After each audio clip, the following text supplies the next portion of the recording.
Hey guys, kinggath here with another patch for Sim Settlements. This is patch 3.4.2, which I'm calling City Planners Go! And that's because this patch also marks the start of this first city plan contest. So our plan is to have a monthly city plan contest where you guys can compete for the rights to some prizes and to get your settlement designs spread out to the community in the form of city plans that we're going to help you guys assemble and distribute. So there's a lot to cover here. Only a little bit has to do with the patch notes. So if you're not interested in participating in the city plan, you don't necessarily have to stick around. Though you might want to, because I'm going to show you some cool stuff available in a couple of mods you might not be using yet. And some of that is displayed on screen now. So let's first go over what this patch does. Primarily, it's a bug fix patch, and one of the biggest bugs it fixes is that some of you may have noticed that Sim Settlements has suddenly gotten slow after the last couple of patches. That was due to a problem in some of the threading code. I have fixed that up, and it should be running much smoother now, so I highly recommend everybody grab this patch, if not for the city plan contest improvements, but just for that improvement to the threading. So grab this patch, definitely read the patch notes as always. So now let's talk about some of this contest and some of these other mods I'm referring to. So you may have noticed that earlier today I posted a new mod on the Nexus called the City Plan Contest mod. Now this mod will help you build city plans. Now if any of you is intimidated by building city plans, don't be. We're going to help you guys with all the hard stuff. This is just basically building cool settlements with Sim Settlements stuff in it. And then all of that stuff that handles the levels is real easy and straightforward. We've got tons of information. We've got people standing by to help you get through that. All you have to really focus on is just building a cool settlement, which you're already doing if you're playing Sim Settlements a lot. So you're going to just basically do that and then send us screenshots to enter the competition. So let's talk about what this mod actually does. So the first thing it does is that flashing purple. And that's because we could only allow certain items to work in a city plan for this contest, because the ultimate goal is to share these with as many people as possible. And that means limiting the number of mods, but people generally don't want to download city plans or transfer settlement blueprints or anything like that if they've got to install a bunch of extra mods. So to make that easier, we have added thousands and thousands of items that are buildable in Sim Settlements, but in order to unlock them, you'll need a special mod called Project Blueprint. Now that mod has actually been available for a long time, and many people are already making use of it, and that adds tons of really cool items. Many of them you found available in other mods, but what they do is they make it so that you don't need any other mods. In fact, the people using your city plans won't even need the Project Blueprint mod, because all of these items are actually stored inside of Sim Settlements. So the Project Blueprint mod can be found inside the City Planners Toolkit, which I will link below. The file is called Project Blueprint cobj_sim.esp, and essentially it unlocks all sorts of items. So you've got things like extra build kits, like being able to build with capsules and concrete, greenhouse, all sorts of interesting stuff like that. It's got lots of unique items. There's a lot of build kit items that Ethrion provided for us from his mods. We've got items from all sorts of different mods available that were granted permission to us. We've also got tons of vanilla items that are suddenly buildable without needing any other mods. And then we've got a series of special items that are only available because of Sim Settlements, one of which are climbable ladders, and these actually snap. You can take these up to any height, and you'll see when you activate them, character kind of lines himself up and plays a little sound file, and then you actually climb up and over. So you have these snappable ladders you can use. You've got these flame effects and all sorts of different effects like that. We've got spraying blood and electricity and all sorts of cool special effects you can build. We've got those blue men that you may have seen sometimes if you're using city plans. Those aren't supposed to show up for you, but sometimes they do. But all that stuff can be found under the special section. So I'm going to go over this really quick, because this is some very unique stuff that I think a lot of you guys are going to want, even if you're not participating in the city plan contest. So animation markers are what we often call blue men, and these are just things that will turn invisible when you're out of workshop mode, and your settlers will kind of do that thing in that area. You've got assignable. These are special leveled items, and what that means is that they're often shops, and essentially it'll be that when your city levels up, any shopkeeper working one of these will have their inventory improved as well. Effects are where you'll find things like these fire effects in front of me here. You've got hazards, so you can actually place radiation zones if you so desire. You've got interactive, which is where you'll find those climbable ladders. We've got a series of light objects. These are special lights that are similar to the ones you would find in settlement mode, but these, even though they say require power, they don't actually require power to provide light to your settlement. Then we've got nav mesh helpers. So these are special items you can use if you find that your settlers are struggling to get over an area. These will snap together and allow you to kind of create a path that your settlers can navigate a little easier. We've got player beds. These are special beds that you'll notice. You'll find a lot of them in the city plans already. When you highlight over them, they'll say your bed. These are flagged so that settlers won't assign to them, so that you can put them in a player home. We've got raw lighting. These you'll have seen in city plans already. You'll see that there's kind of a translucent light bulb. These will allow you to place special lights that don't actually have a source, so you can kind of emulate a source for yourself. For example, if we had this fire and we wanted it to light up an area, it's obviously very hard to see because it's broad daylight in this particular game I'm playing, but those will add a nice light area around those that match the name of the raw lighting. And then we've got a settlement section. These have got all sorts of interesting things. You've got things like the signs that you may have seen inside of the Rise of the Commonwealth city plan. So we've designed special signs for each of the settlements, and there's one for each level. So you've got, the levels 1, 2, and 3 signs. Now, not all of the settlements are covered, but many of them are. We've got special props that you can only find in this particular mod, and these are, sometimes they're things that we created ourselves. Other times they're special things that we cut apart from the game. They're just special things that we wanted to use in particular settlements. And then we've got various special items. So for example, you can set up where the attack markers are. You can set up a special vertibird landing pad area if the settlement is taken over by a Brotherhood of Steel leader trait. Now that's complicated. That's for the city leaders. Don't worry about that. But there's all sorts of interesting things you can play around with that are only available through this Project Blueprint mod that will really let your city plan stand out. So let's go back to these purple items. So those purple items, that's things that you built that aren't allowed in the contest. So if, for example, you had Creation Club content installed or some DLC content or mod content that's mixed in with your normal content, you might lose track of which is which. And so this will remind you by quickly flashing it purple. Now, another thing that the city plan contest allows you to do, or city plans allow you to do in general, is that you're allowed to put things outside of the build zone. So if you install the mod Place Everywhere, you'll find that the F5 key will turn off workshop timeout, which means you can run outside the border in workshop mode. Now you can't, I don't know why I just said it like that, in workshop mode. Now you can't build things out here. Like I can't actually place things out here. That won't work, but you can pick up things that are inside the settlement and move them outside and place them. Now, one of the problems with that ability is that if you place something that's assignable by a settler, your settlers will never go to it. And that's going to be a problem for a lot of players with immersion, and that's not fun in the city plans. So what I have this mod doing, and when I'm talking about this mod, right now we're talking about the city plan contest mod. It does a few things. So first off is it flashes illegal items purple. And then next thing, if you watch in the upper left-hand corner, it will remind you not to put assignable objects outside the border.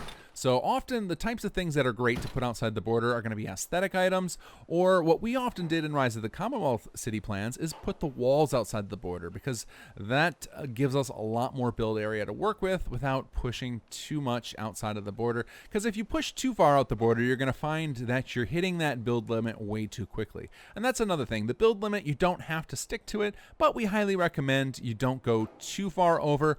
One of our goals with the optimized city plan was to never go more than twice over the build limit. So we would set up the build limit to be doubled, and you can do that in the holotape by hitting the increased build limit a few times, and then we would try to keep it under that. And that's a good goal, though not a requirement for this contest.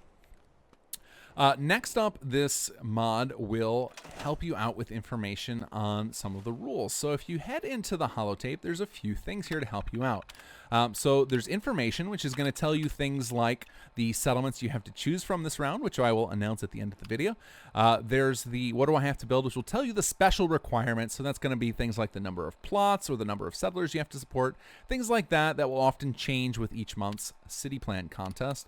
What items are allowed is kind of a reminder that you can only use the Project Blueprint mod items or those from some settlements or the vanilla items. And then the FAQ are common questions. So one of the FAQ questions I'm going to cover right now, I think some of you are probably thinking of, is can you use add-on packs? And the answer is sort of. So you can use any building plans from add-on packs. You are welcome to do that. But any extra buildable items like extra city planners desks or placeable furniture, you can't use those. And the reason is because if the person using your city plan doesn't have that add-on pack, those items wouldn't work, but building plans will just be replaced with a building plan that player does have installed. So building plans from add-on packs are a big yes. Anything else is a no.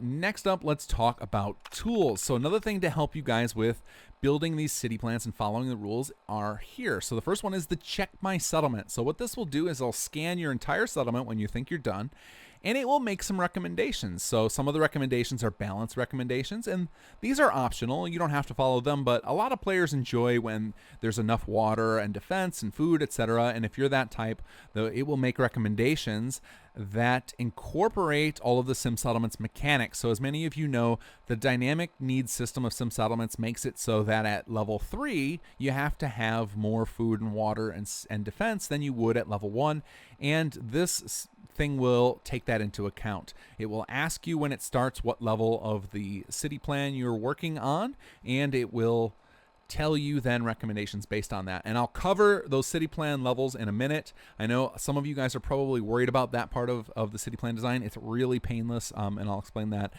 before we end the video. So the check my settlement will make balance recommendations, and it will check that you hit all of the current contest requirements. So it'll tell you if you have enough plots, if you have all of the items that are required, etc. So it'll just go through and give you a bunch of pop-up messages making suggestions about things you should do to your settlement. So you can just kind of jot those down on a piece of paper, go work on your settlement some more, and then run it again. And then once you get an all clear from it, you are good to turn in your settlement. Mark objects. This is actually a useful tool that might be usable even for people who aren't playing in the city plan contest, because it gives you an extra utility of marking different items in your settlement if you're having trouble finding them. So you can find water producers, power producers, defense producers like turrets. You can even mark even sets of plot types like the jobs or just an individual type. And this will start up a quest and allow you to mark them on your map so you can find them quickly. And then clear highlighting is a little special thing. So what you'll find is when you're doing the check my settlement, it'll start flashing different textures on items to help you identify them. And when you're ready to start taking screenshots, you're going to want to clear that. And so the clear highlighting will do that for you. It does take a few minutes to run though. Whoops, let's back out of there. Next is the advanced section. For most of you, you aren't going to want to mess with this ever unless somebody instructs you to do so. For those of you who are city plan aficionados and you are used to having to run a bunch of console commands, this essentially takes those complicated console commands and converts them into simple to activate options in a holotape, so you don't have to memorize those commands. Previous winners, this is where we're going to immortalize the winners of each month's contest. We're going to post their name and the city or the settlement that they chose and that they won for that month, so that they are forever documented in a mod that we can all keep an eye on. And then the options section can turn off some of the features of this city plan contest mod. So the auto highlight illegal items, that's that purple highlighting. Auto replace moved vanilla items. This is a little confusing, but essentially what it does is anytime you pick up something that was already in the settlement when you started and put it down somewhere else, it will replace it with a new item that's exactly the same. And that's only relevant later on when we're converting these into city plans. It's not a big deal if it does it, don't worry about it. But if you're an expert at city plan creation and you know how this would affect things and you don't like that, you can turn it off. Because one of the things that's important with the Place Everywhere mod is it allows you to pick up and move normally only scrappable objects. That's a very powerful feature, as it allows you to kind of adjust the positioning of things that maybe you want to keep in the settlement. For example, say you want to keep an old tree, or say a bed that was already there that normally isn't movable. Well, I guess a bed's a bad example. There's a lot of items that aren't normally movable but are scrappable, and Place Everywhere will allow you to move those around. And this particular feature helps out a lot with that to make city plans work better. Check for illegal mods on startup. What you're going to notice when you first start up the city plan contest mod is that it will pop up and warn you if it detects certain mods that we've determined are illegal in a city plan contest. So far, there's only a couple. Those would be Scrap Everything and Spring Cleaning, because they cause a lot of problems with city plans. So it will warn you that you should turn those mods off. But if you've decided you're going to run with those mods anyway, Just know that we'll know when we go to actually convert your city plan, so it might disqualify you down the road if you decide to use those. But if you're tired of getting those pop-ups, you can turn them off here. And then the notify when object out of bounds, that's what I showed you earlier when I stuck a bed outside the zone and it popped up that little message in the corner. You can turn that off as well. And that's about it for this holotape. So the city plan contest mod essentially takes all of the complex stuff involved with city plans and makes it much simpler so that you don't have to keep track of it. So essentially you install that, you install the project blueprint mod, and you essentially just build a settlement like you always would, and you've got yourself essentially a qualified city plan. Now let's talk levels, because that's something that I think is intimidating to some folks.